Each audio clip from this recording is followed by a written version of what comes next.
Misha. Hi guys. Hi Hey, rockers. How's it going? Good, good. We're just talking to you backstage, and we're asking you how your show went on Thursday night. Billy Moran actually wanted to take this opportunity to give you an honest and thorough review of the program. Okay. Billy Moran was in the audience at the New York premiere of Misha's show on Thursday night. All he said to us was, "I have a couple of notes." Yeah, he So go ahead, goes, Billy. like, I have some thoughts, I'd like to share them on stage. So Billy? It was good.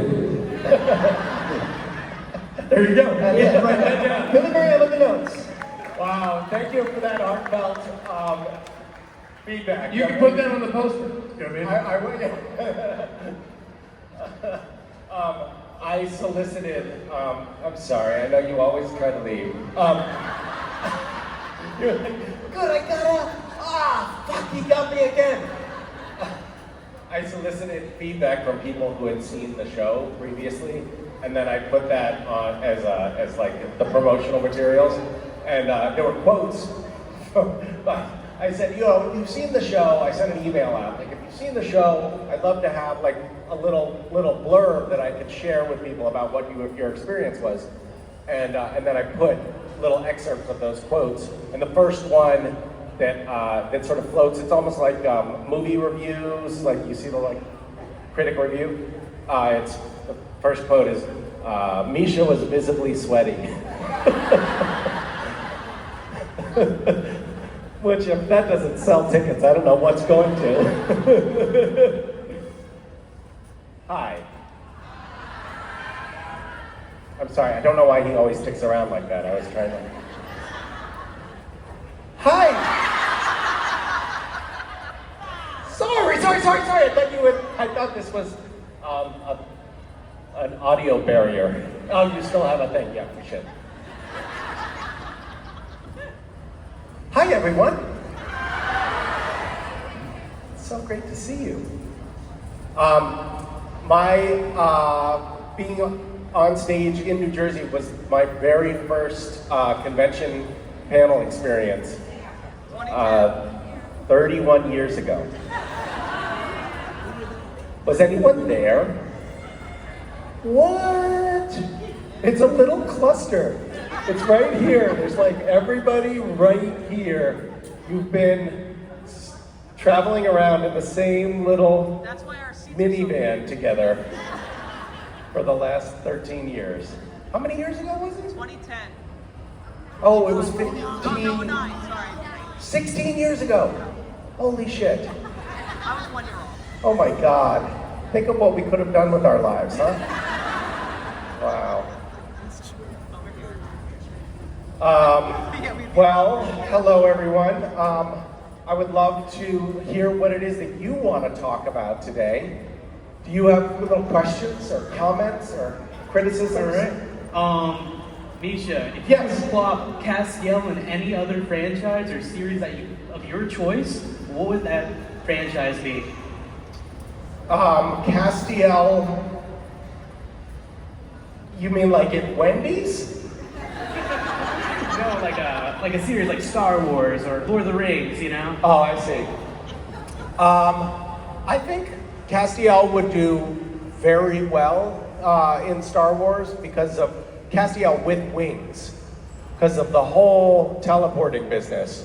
It could really save on warp speed issues and all that. But I think that in the big picture, Castiel would probably do best on something a little grittier, like Sesame Street. And the nice thing about Sesame Street for Cass would be that he'd be learning right along with the elementary school students, you know? It'd be fun to learn with him. Yeah. Thanks for asking. Did you have thoughts about that? Like, what was your vision? Would he have any enemies in Sesame Street? Well, certainly. Big Bird, because Big Bird is like also a feathered friend, right? Big Bird has wings as well, so there'd be a lot of like automatic competition between the two of them. And Big Bird is of course quite big. Castiel's true form is as big as the Empire State's Building, right? Chrysler Building, whatever. Don't nitpick.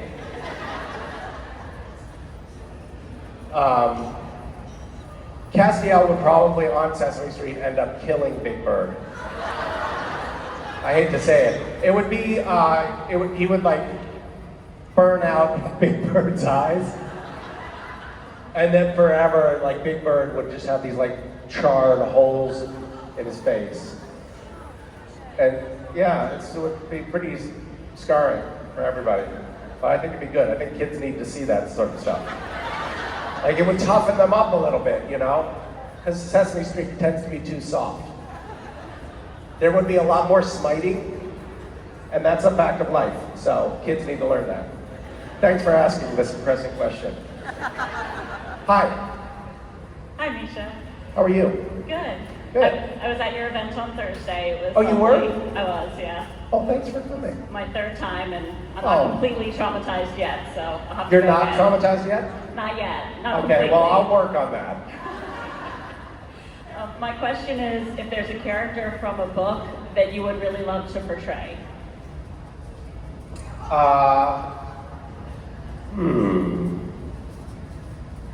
That's a really good question. I haven't thought of a character from a book that I'd love to portray. I have optioned some stories over time about real life people who I have been excited about the prospect of like making a movie about those people. But so far it hasn't been fictional characters. Do you have a movie that you'd like to make, or? I would be really interested in seeing your take on Harry D'Amour. He's a recurring character in a lot of Clive Barker. He's been portrayed by, I think, Scott Bakula and Thomas Jane already, but I think that your take on it could be really interesting because he's a good guy, but he's kind of a dark character, and it's also a supernatural sort of theme, so it would sort of tie in with supernatural, but I'd be interested in seeing kind of a take on a dark hero, or similar to Gotham. I like that idea. I think that there are a bunch of characters like that have already been presented on the screen. Like as you mentioned, I did Two-Face in Gotham Knights, and there are already thank you very much for those 3 or 4 people that saw that. But there have already been a bunch of representations of that on screen. And I was like, you know what? I actually felt good about what we did in terms of portraying that character. I felt like, oh yeah, I think I did a better job, honestly. And that's how I would. So anything, if I did something that's already been on the big screen, I'd like it to be something that I could do. Like I could look at it and be like, oh yeah, I could do that better. Like Soldier Boy.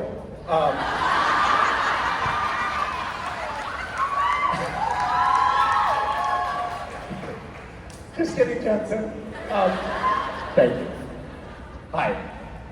Hi, Misha.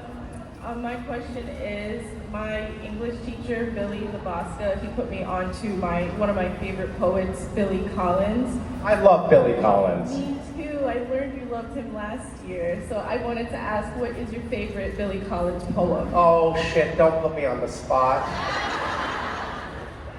There's a Billy Collins poem, I don't know it by heart, but it's about window, it's about looking out a window. And do you know that poem? I really love that poem.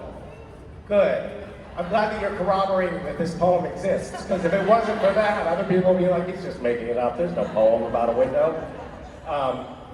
But you know, Billy Collins did a master class. Do you guys know master class? It's actually kind of a really great thing where they have like the best and the brightest of whatever field teaching you about this particular field. And he did a master class on poetry, and he chose this poem to hold up to us, his students on master class, the poem called Bologna. Do you know this poem? It's a poem about bologna sandwiches on white bread. It's fucking great. It's like my favorite poem now, so look it up. It's called Baloney. Yeah. I can't hear you. I'm gonna look up that poem as soon as I Great, get it. good. Bye. Hi. Hello. Thank you for wearing my bee in the photo op. Oh, you're what? The bee, the blanket. The what? The bee blanket. Oh, the bee blanket. Did you say blankie? Yes. It's a squishmallow. Sorry, I don't speak toddler anymore, and I didn't know what you were saying. You're welcome. Is that something that you wear a lot? Maybe. Is it something that you've ever washed? Yes. Oh, wonderful. That's quite comforting to hear. But never again.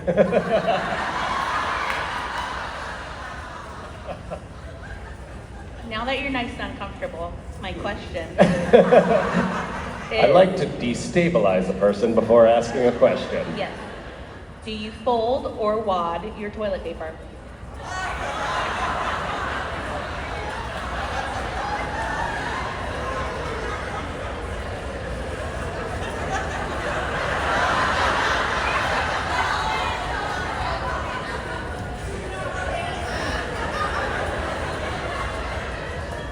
What the fuck is wrong with you?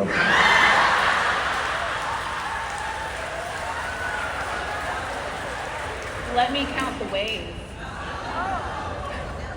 I'm sorry that I asked. I will plead the fifth on that one. But I will tell you a wiping story since you seem to be interested in the subject. So, this is a story, by the way, that celebrates toilet paper and how much we actually take it for granted in our day-to-day life. I bet a lot of you don't think to be grateful about toilet paper on a daily basis, but I do, and I'll tell you why.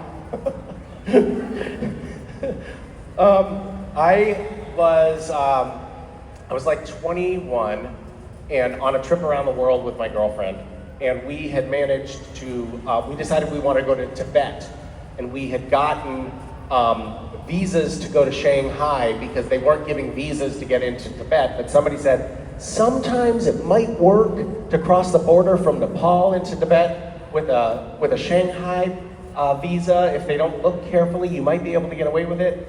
And we were like, all right, well, we'll try it. But as we were getting close to the border, we were like, well, why should we risk it like this? Why don't we just sneak across the border? And so we buried ourselves in the back of a vegetable truck. The driver of this truck allowed us to get in the back of his truck, and we buried ourselves under a pile of vegetables. And then we got up to the border, crossing into Tibet, and these border guards with machine guns came up. They opened the gate to the vegetable truck, immediately found us. And I was like, oh, must have dozed off there under the vegetables. And then they asked us for our visas. We had these Shanghai visas. They looked at the paperwork. They were like, all right, you're fine, go ahead. And so we crossed the border into this border town, and there was only one tiny little hotel. And we booked a room that night, and there were rats running all over the room. And so I was plugging up the holes in the room where the rats were coming out. And then the rats got freaked out because they couldn't find the hole to go back out again. So then the rats were crawling on top of us on the bed. I mean, it was I don't think it was Four Seasons. I don't remember so in the middle of the night, on that first night that we were in the hotel, we both started to feel really sick. We had the soup, and I think that was a mistake. And we both started to have really bad diarrhea. And the only toilet was an outhouse that was across this mud street that was just full of animal feces. So you had to go down and across this muddy, cold street into this outhouse. And in this Tibetan border town, they did not have toilet paper. And the way people wiped was they would just wipe, and they wipe it on the walls of the outhouse. But they're very small people. and the outhouse was very small. And I couldn't fit in it without my shoulders touching the walls. And so every morning I wake up and I do a little ceremony of gratitude to toilet paper.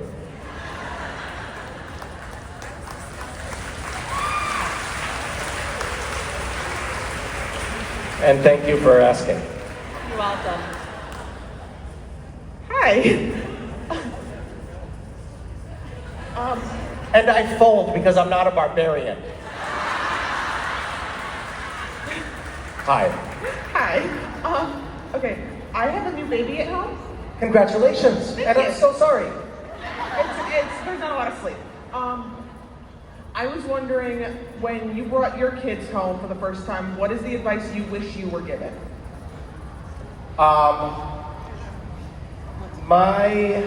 Well, I don't know. I think a lot of people said things to the effect of like, savor it, it goes so fast, it'll be over in no time. But it actually took me a little bit too long to realize what that meant, which is savor it. And it'll be over in no time, and you'll miss it when it's gone. And really take that to heart. I spent a lot of time being like, oh my God, I'm so fucking tired. I just want to I want to get on to the next thing. I don't want to do another nap time. I don't want to change another diaper. Get me out of this. And then when when your child says, Dad, wipe me for the last time, and then you never have to wipe them again, you're like, oh, I missed that. You'll end up missing kind of all of it, even the stuff that at the moment you're feeling like is drudgery and exhausting. So just try to savor it while you're in it, and don't try to rush through it. Don't try to do something else. Don't try to get to the next thing. I wasted a lot of putting the kids to sleep time, eagerly anticipating the moment that I was going to be free, instead of actually being present and putting them to sleep. I don't know if that makes any sense, but it feels important to me. It makes a lot of sense. I never thought a 3-month-old could enjoy story time. Yeah. But they can. Yeah.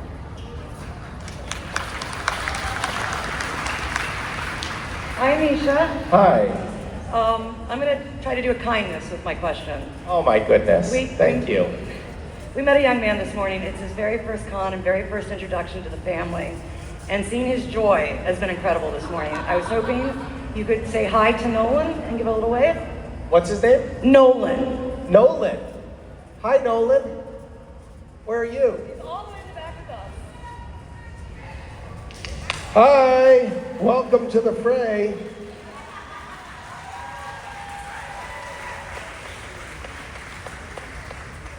That's it. Hi. Hi, Misha. I really enjoyed your Bridgewater podcast. Oh, thank you. I was wondering how you got involved with that, and are we ever likely to get a season 3?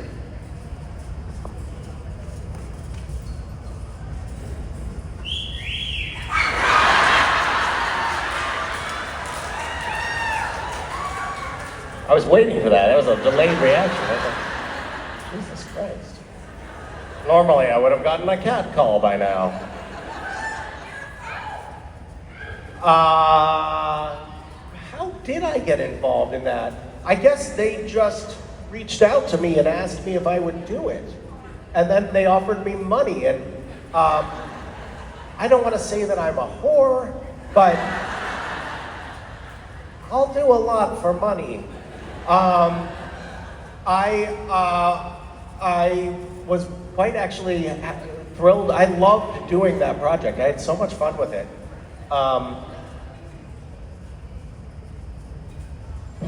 I don't know if we're talking about this, but I don't know why we wouldn't be talking about it. I am just in the very beginning phases of maybe developing Bridgewater into a TV show with Jensen and Daniil. And so the season, if there is a season 3, it would be on on the screen as opposed to in the voiceover studio. My mother and I just went to see The Outsiders last night. It was fantastic. I recommend it highly. I don't know, a lot of you probably don't know this, but S.E. Hinton, or Susie Hinton, who's the author of The Outsiders, was also a huge fan of Supernatural. And so every season, she would come up to Vancouver for a week and sit on set and watch us film, because she just loved the show.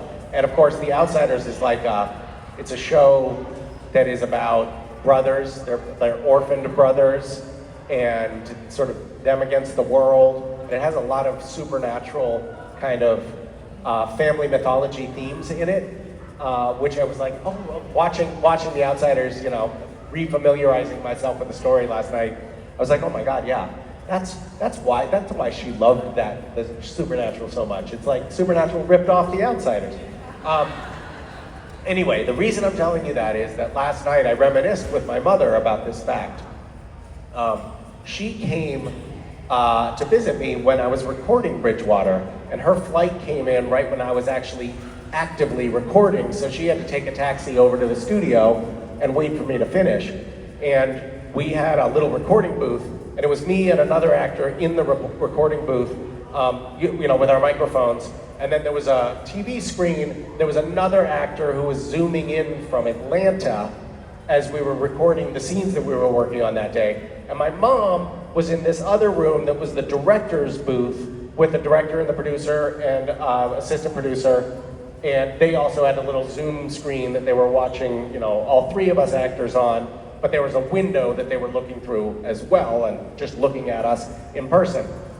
And we did a couple of hours of recording with my mom in the studio, and then we were driving, we left, and we were in the car, and she said, Misha, so you were, she was like trying to find a nice way to say it. She was like, so you were actually recording that? That wasn't just a rehearsal? And I was like, yeah, we were recording. She was like, huh. Well, I gotta say, I just, I don't know. I feel like watching Supernatural being filmed, it was much more interesting. I just don't know how that's gonna look in the end. And she thought we were filming a TV show. I was like, Mom, what the fuck? Anyway, thank you. Hi. Hello. My question is, after joining the Supernatural family over the last 15 to 20 years, what is it that you are the most proud of? Oh my goodness. God, I mean, where to start? I guess I'm proud of a bunch of things, and there's some of it just feels like not my personal pride, but like collective pride. There's something strange that we have collectively brought to life here in this particular fandom. Like the fact that we're all still here 5 years after the show ended is something to be proud of. Like, how did that, you know, it's actually like a family, like it just carries on. In spite of the fact that the show is no longer on the air, like we're all still here because we're family.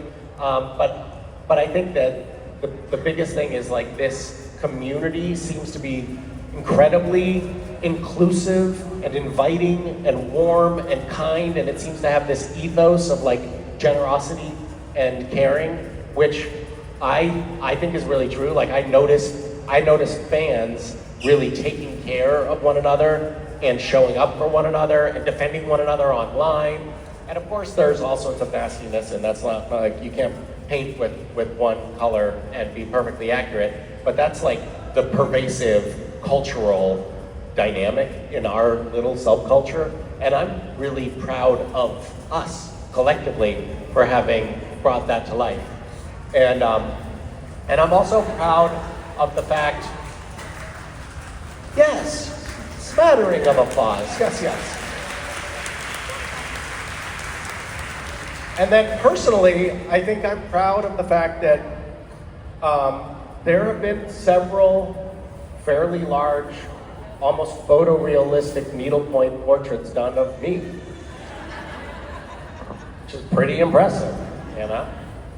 Yeah, thanks for asking. Hi, Misha. Hi. Can I just say one other thing? I also am proud of the fact that this fandom has actually, Jared and I were talking about this the other day, but collectively, we've marshaled so many resources for good in the world. We've collectively raised the money to buy farmland for 500 women genocide survivors in Rwanda, and we built schools and we funded schools. We built a school in Nicaragua, we funded a school in South Africa, we built an orphanage in Nicaragua, we resettled Syrian refugees who were living in Lebanon. There's a incredibly beautiful story of this. There was a Syrian refugee family that had been living for 2 years in a tent, and the mother had been shot by a sniper in the top of her spine and was unable to go quadriplegic, unable to move anything below her neck. And conditions were so bad for this family that the 12-year-old daughter in the family tried to kill herself after 2 years so that there'd be enough food for the younger kids in the family. And that daughter now, we raised the money to resettle them. That whole family now lives in Europe. They got food, education, medical care, housing, and the daughter who tried to kill herself is in medical school. And that's something that we have done together, which is pretty awesome. Hi. Hi, Misha. My name's Savannah. Nice to meet you. My question seems kind of stupid after that. Shit. I'm sorry. You mean after the toilet paper question? Oh, yeah. Yeah. That one. Yeah. I recently started seeing this guy. Oh my God. He actually just started watching the show. Really? Yep. Uh-huh. So is this going to be a litmus test in the relationship? Like if he likes the show, He loves it so far. then you break up with him? I know. We'll have to kill him. I don't know. He's about 5 episodes in so far. Okay. But my question was going to be, do you have any advice for him going forward for the show, for watching the show? I mean, it's there are some ways, like you can get apps and hacks for playing things on double speed. So I would suggest trying to do that, because I think it's about 300 hours of television, and of course no one has that kind of time to waste. So I would suggest he figure out how to watch it on fast forward. Or one other thing that I could suggest to him, because it sounds like it's an important, you're here, you're obviously a fan, it's important to you, and he wants to connect with you. So I would recommend that he ask ChatGPT to summarize it for him so that he can have informed conversations with you without having to slog through all 300 hours of television. I would also recommend that he just skip the bullshit and start with episode 1 of season 4. Because before that, the show was just trying to figure out what it was. Thank you. Hi, Misha. Hi. My name is Sophie. How are you Hi, doing Sophie. today? I'm pretty well, thank you. Excellent. I have a question for you. Oh, perfect. So Castiel goes through several different iterations through the series. Is there one version of Cass that either stands out really distinctly or was your personal favorite to portray and perform? Well, yes, they all stand out in different ways. Some because they were so terrible, like Nazi gas. But I have like I'm most fond of just good old Castiel because I felt like I actually like know him, and he's somehow weirdly a part of my self now. He caused me to have split personality disorder, and so he holds a special place in my heart. I think I had the most fun playing Lucifer Cass.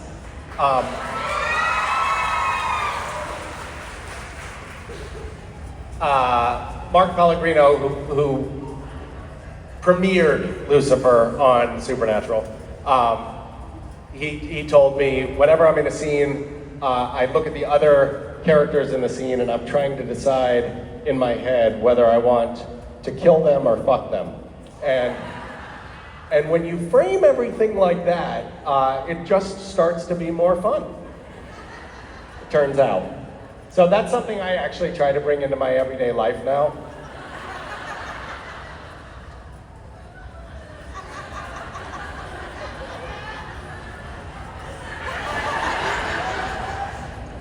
Okay, thank you. Hi. Hi, Misha.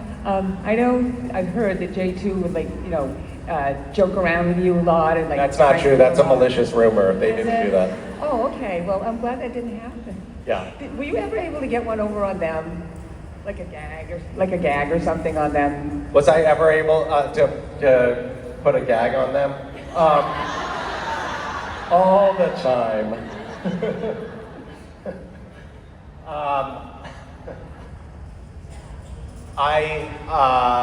Yes, I did successfully execute a few gags. One, I mean, yes and no, because there was always, if I ever perpetrated a gag against Jared or Jensen, there was always repercussions, escalation. So I would win the battle, but then lose the war typically. The whole crew used to play this game, Words with Friends, and it was like Scrabble when we play Scrabble against each other. And eventually, actually, Warner Brothers ended up saying no more Words with Friends because they realized they were they were paying overtime because we were playing so much Words with Friends. But Jared said, "Hey, Misha, want to play Words with Friends?" And I was like, "Sure." And he's like, "Hey, let's make it interesting and say $100 per point that you beat. Whoever wins gets $100 per point by which they've won." And I was like, "No way," because it would be like easy to beat somebody by 20 points, and then that would be $2,000, and I'm not doing that. So I said, "How about $10 a point?" And then this is not hyperbole. Jared beat me by more than anyone had ever beat anyone else on the crew by. He beat me by 160 points. He got triple word score on triple letter score with a Z. It was impossible. And I was just like, what happened? And I felt super sick. I'm not a gambler, and I did not like this outcome. It was $1,600, which is probably 16 times a greater loss than I've ever had gambling. And I felt like I felt horrible. I was like, oh my God, how am I gonna tell my wife about this? This is a complete disaster. But I had to figure out how to have some positive thing come out of this terrible tragedy.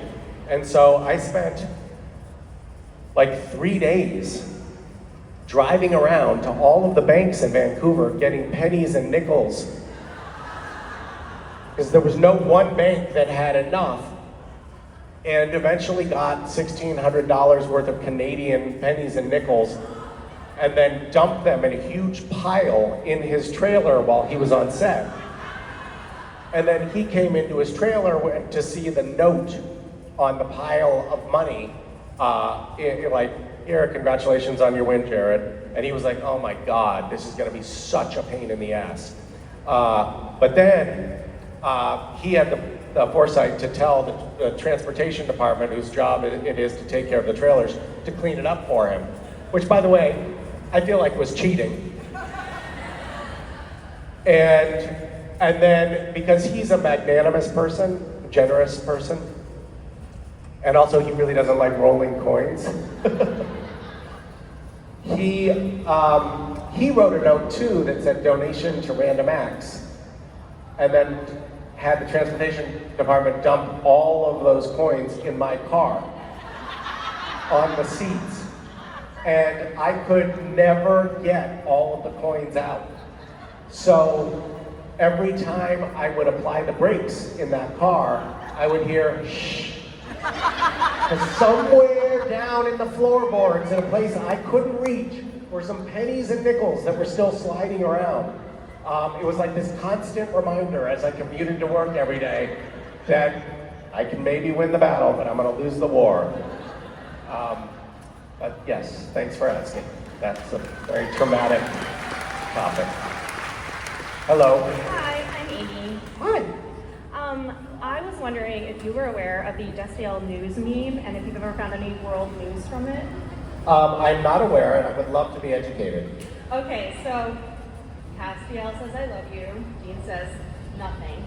And it's become this meme where people replace Dean's dialogue with world news, like the Pope died, or Queen Elizabeth died, or Trump won the election. And it's now at the point where people are like, I found out the Pope died from the Castiel meme. It's like broken containment, and it trends on Twitter. And I was just wondering if anybody ever sent you one, because... So I now know what you're referencing. I have seen it, but I didn't know that it was a news meme. I've seen it, I saw it before it was that, where it was just the idea was like, Dean replies, whatever, they're the same. Dean replies with something just mundane that is like clearly ignoring Castiel's like, I love it. By the way, that's how I feel with my son. I'm still doing it. I'm still saying I love you. But I always get like, can I have more screen time? I love you. Can I have more screen time? He won't say it back. Do you have any tips for me? How do I get him to...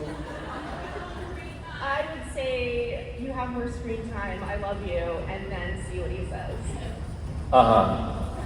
It's not gonna work. I just know it's not gonna work. It's not gonna work. He's not gonna think. How do I make him love me? Is the real question. Cash. Cash. Huh. It sounds like you have a great relationship with your parents. Oh, no, yeah. There's a reason why I'm a Supernatural fan, and it's not a great relationship at all. Are we all just people with broken families? Is that what it is? Well, yes, this is the Supernatural support group. It's not really a fandom. All right, well, let me know if you do figure out how I can get my son to love me, and thanks for bringing up that topic. Hi. Hiya. So it's actually pretty similar to another question that you answered, but it's a little different. Okay, I like nuance. That's good. What's going on with your hat? Oh, it's my birthday. Oh, you look like, in my mind, you look like Leviathan cast Statue of Liberty. Oh yeah, Yeah. I mean, I guess, yeah. That's nice. Thank you. So my question is, if you had to create your own version of Castiel, what would it be?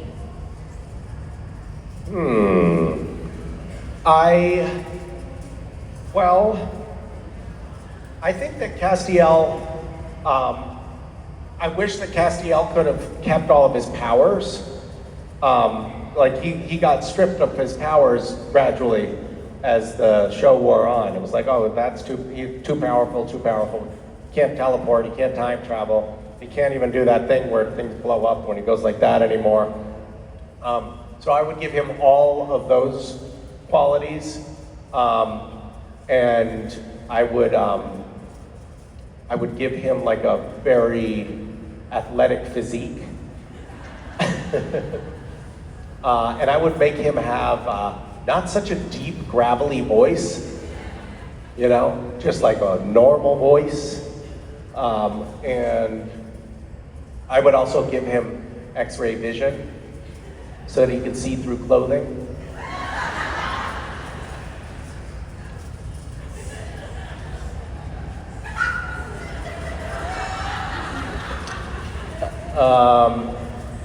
And I would make Castiel incredibly well endowed. That would be his main thing. Like his main thing would be like, everybody would be like, watch out, you know. Right.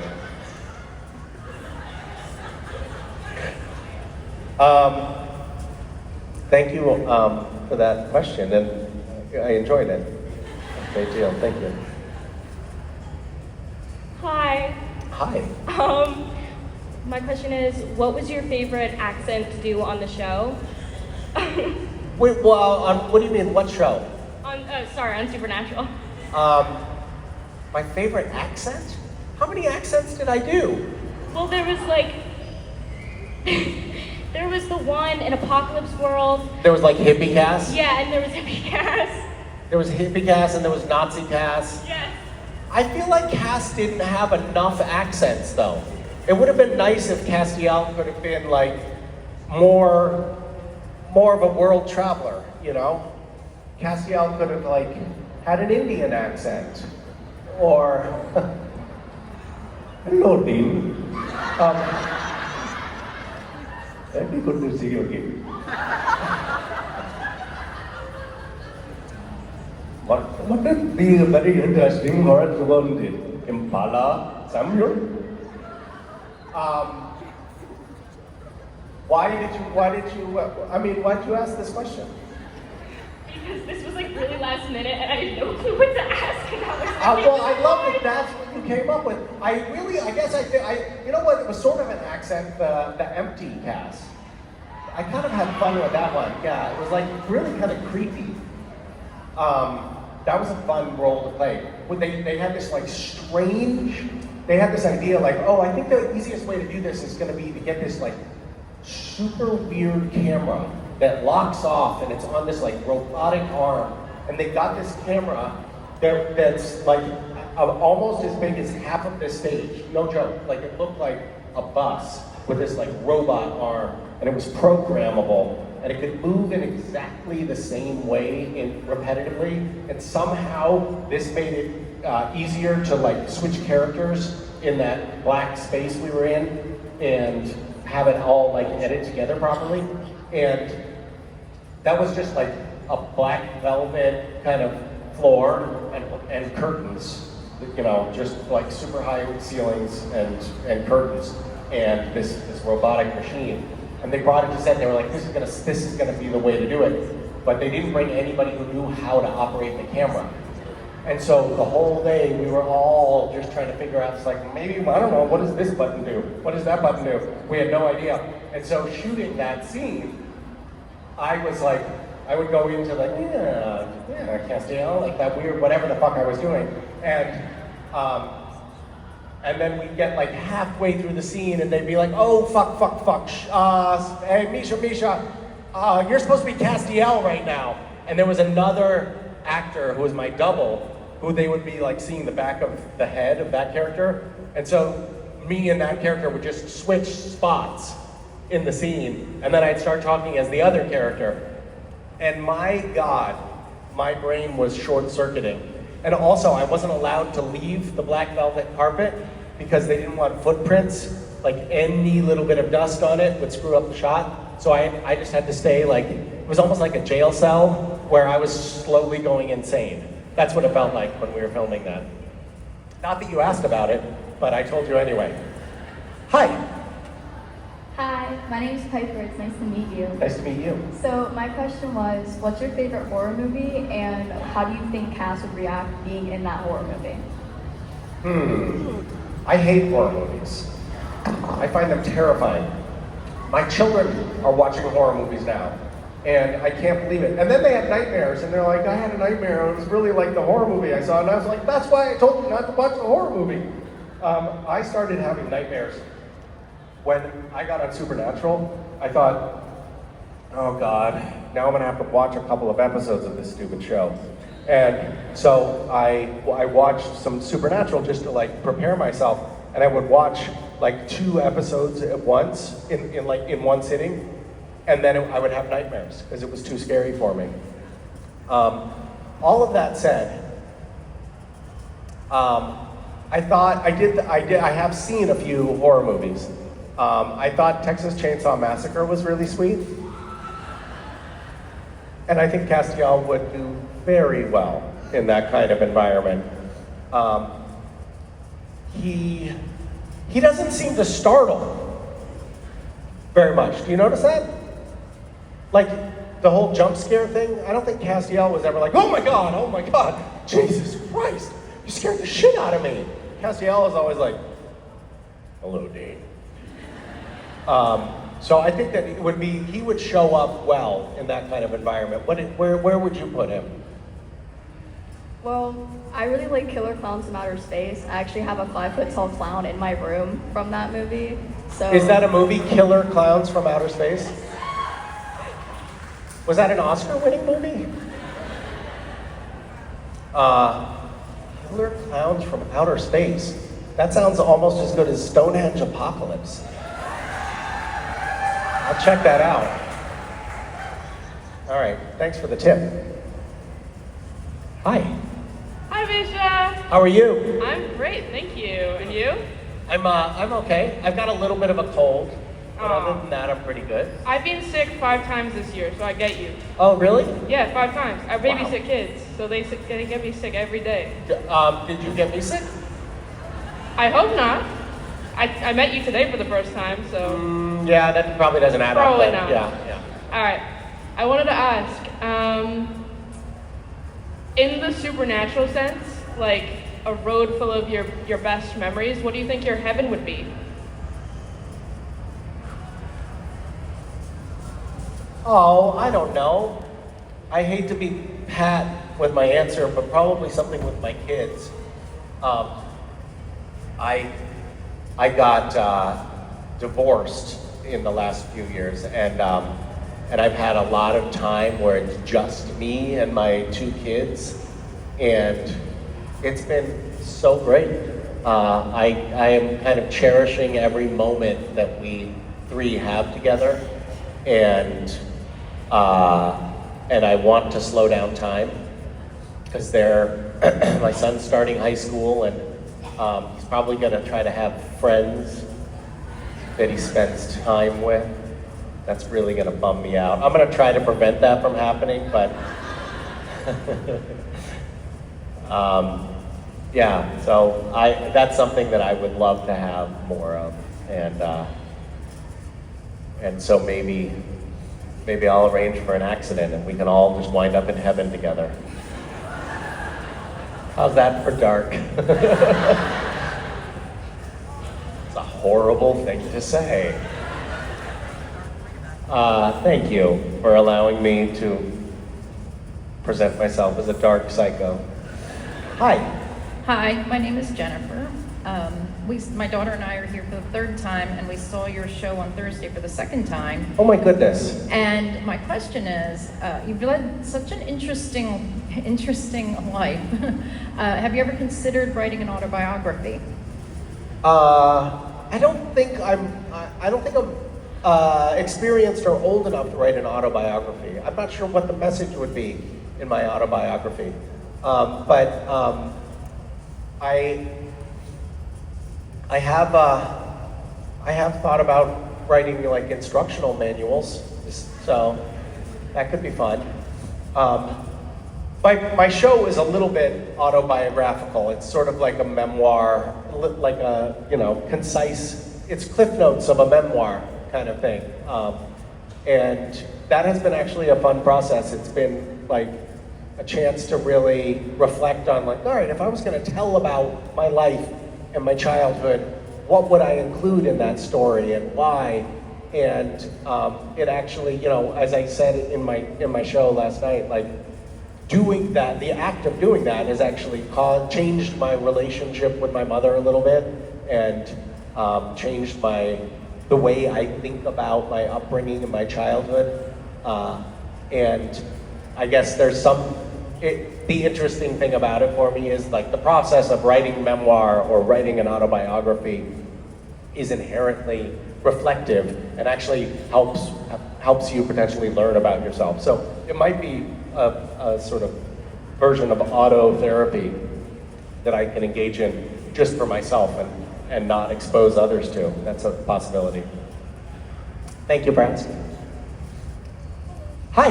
Hi, Misha. My name is Victoria, and my question is, if Castiel was in WWE, what wrestler would he fight living or dead?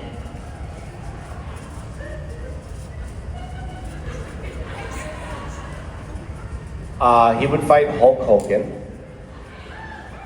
because that's the only WWE wrestler that I can think of. And he is living. Is he living? And also, he would fight Hulk Hogan. Isn't Hulk Hogan like? Hasn't he been like showing up at Trump rallies? There's another reason that Castiel would fight him.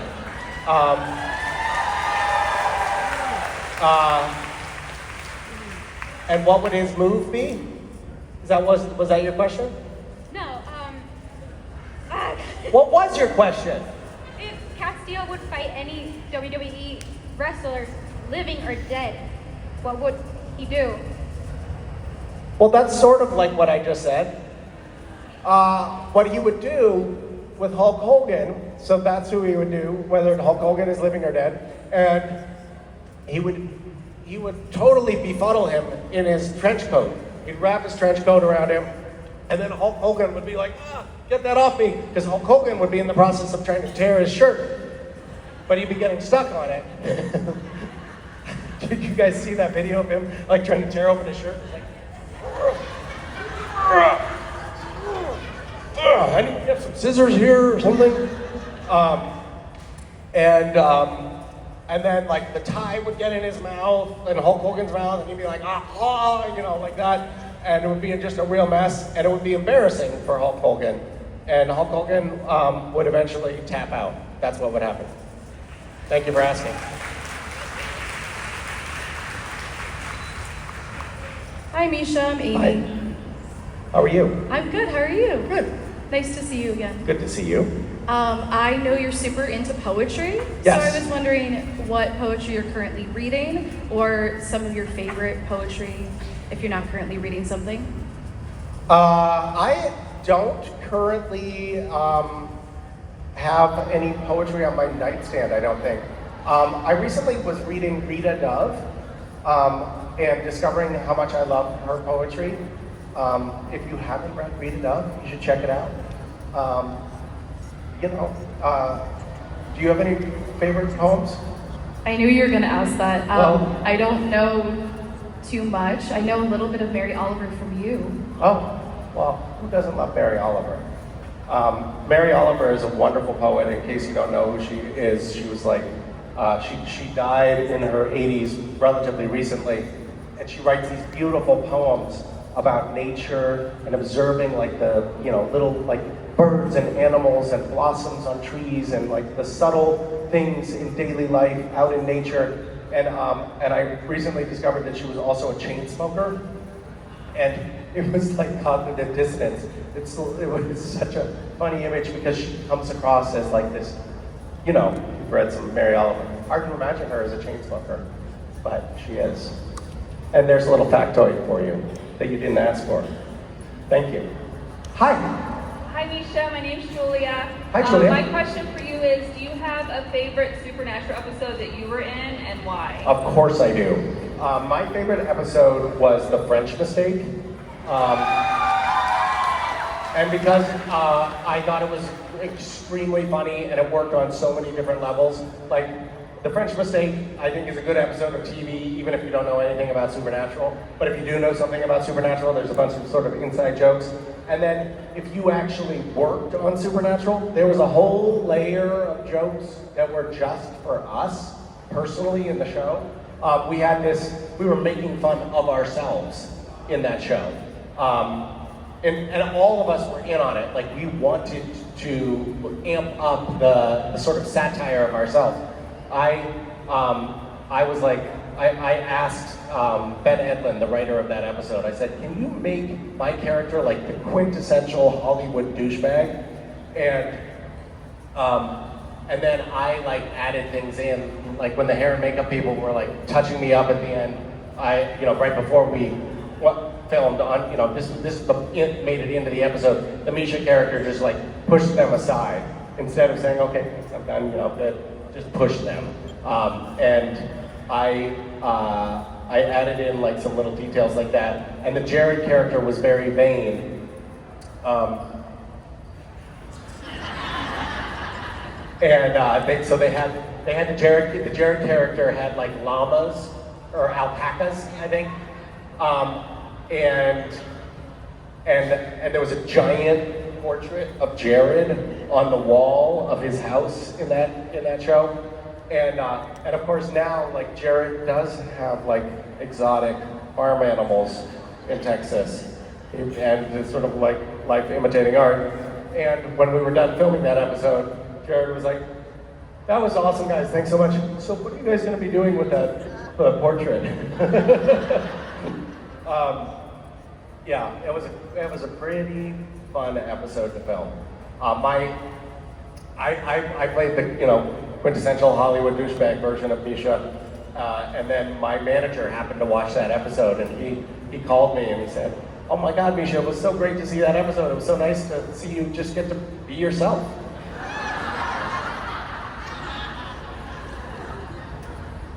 Thank you. Hi. Hi, I'm Melissa. Hi, Melissa. So I live on the west side. I live in Washington State, and me and my mom always travel a lot, and so we're in Boston and now we're in Jersey. So I noticed a lot of differences between the west and the east, and I know you live in the west and you're from the east. So I was wondering what differences you've noticed. What have you noticed? I live close to Seattle and I work in Seattle, so it's busy over there too, but I feel like it's a different kind of busy here. I don't know, So I grew up on the East Coast. I was born in Boston, and I grew up in Massachusetts, and I went, fuck yeah, bunch of assholes here. That's wicked pissa. I remember, and then I went to a boarding school. I was a poor kid, and they had a program for local kids to basically go to this school for free. So I was a day student at a boarding school, but that meant I was in with this sort of prep elite set, and everybody was going to fancy colleges and stuff, and everybody was really concerned with kind of social hierarchy, I noticed. Or I actually noticed that when I moved to the West Coast. I remember on the East Coast, you go to a cocktail party or something, and everybody would ask you where you went to college and what you did for a living. And then I moved to LA, and I was friends with people for a decade, and I realized I don't think I know what they do for a living. People on the West Coast don't seem to be measuring each other according to those same standards, whereas on the East Coast it seems like people are trying to fix where do you stand on the social hierarchy, and sometimes I think that's that can be a little stifling. So even though the Northeast is this liberal bastion politically, it actually has these kind of conservative social trends sometimes, and so there's parts of that I don't love.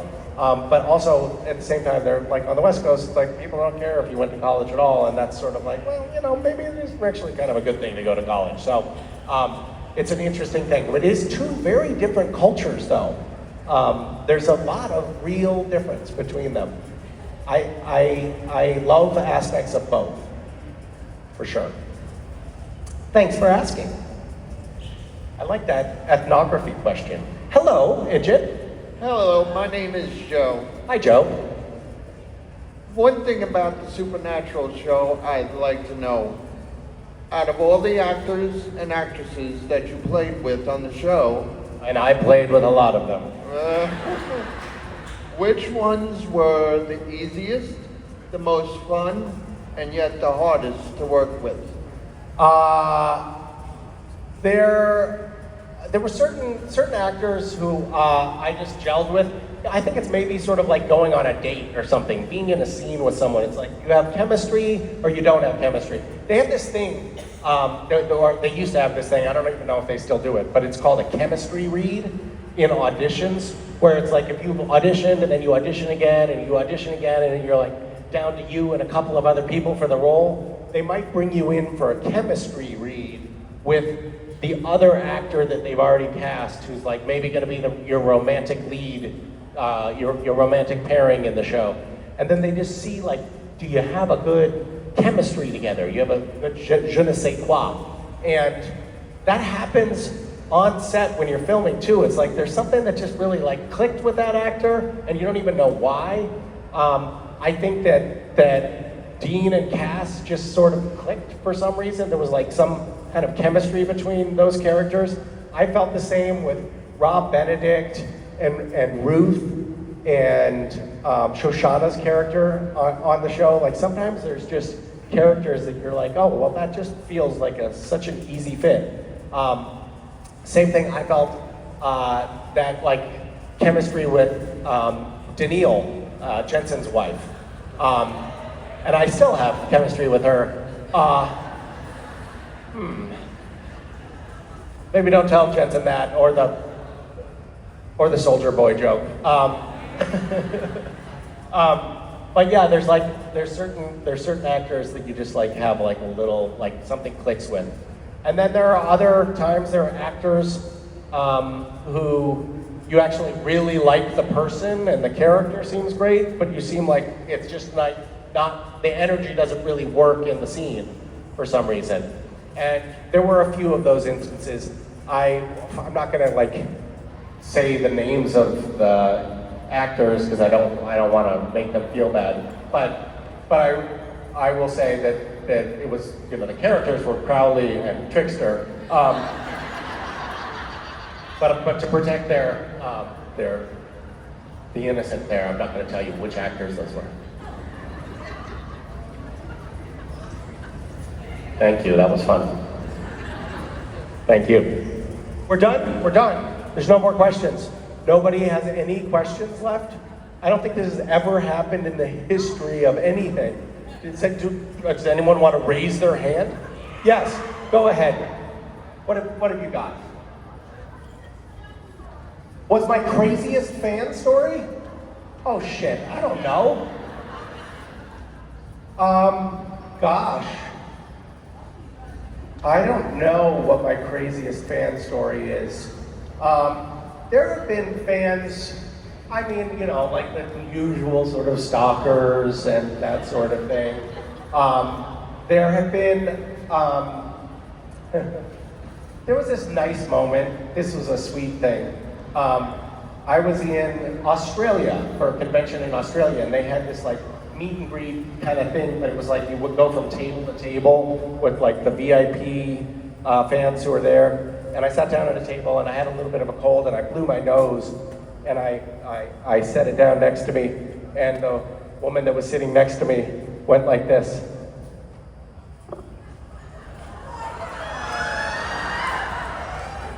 Oh man. Wow. Yeah. So if I ever find a clone of myself, I think I'll know that it came from snot. Whoa. Yeah. Or if you're on eBay and you're bidding for your own Kleenex. Yeah. I do often search eBay for my own used Kleenex. I was gonna say. And it does occasionally turn up. That algorithm will just pop that right up for you. Yeah. Ladies and gentlemen, how was it? Was it magical? Now that you've seen him a little bit on stage, do you recognize him from the show? I knew some of you would figure it out. He played Castiel, that's the giveaway. Ladies and gentlemen, Misha Collins!